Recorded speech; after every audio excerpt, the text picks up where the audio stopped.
There are a couple of ways to anchor your SonicSolutions device in an unlined pond. The standard method is using stakes or poles to anchor the unit in the water. For your comfort and protection, you may want to use hip or chest waders, boots, and gloves when you're installing your unit in the water, especially if it's covered in algae. We've already put our stakes in the water at the predetermined location. Now we're going to use the float to judge the spacing of the stakes. We want to make sure that the float can go up and down with your water level. Before heading off into the water, we want to attach the float to the transducer using the shackle.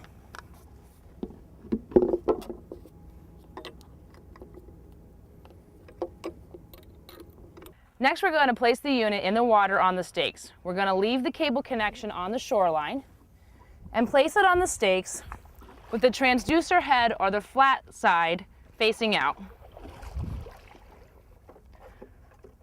Remember, in your placement, you want to make sure that you have a minimum of 2 feet of water. If your water level rises or falls, your float will go up and down on the stakes.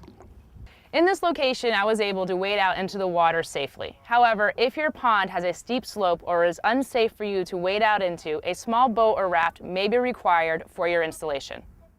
Now we're ready to connect the unit to the power supply using the watertight cable connectors.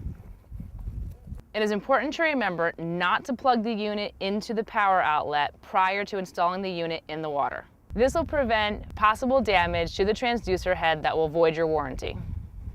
So, our unit is in the water, our watertight connections are good. Now it's time to plug in and start killing algae.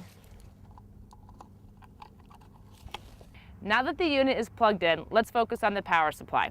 There are 2 lights on the power supply box. The bottom one is a solid green light, indicating that there is electricity flowing to the power supply. The top one is a blinking green light, which indicates that there is feedback from the transducer head, letting us know that ultrasonic waves are being generated into the water. An important safety feature of our power supply, besides the fact that it is UL approved and waterproof, is that the power supply only sends 24 volts down the cable and into the water. Should the power supply cord be cut for any reason, it will not harm anybody. In addition, if you have critters or animals such as muskrats that may want to bite into the cord, we do recommend a cable guard, which you can buy online.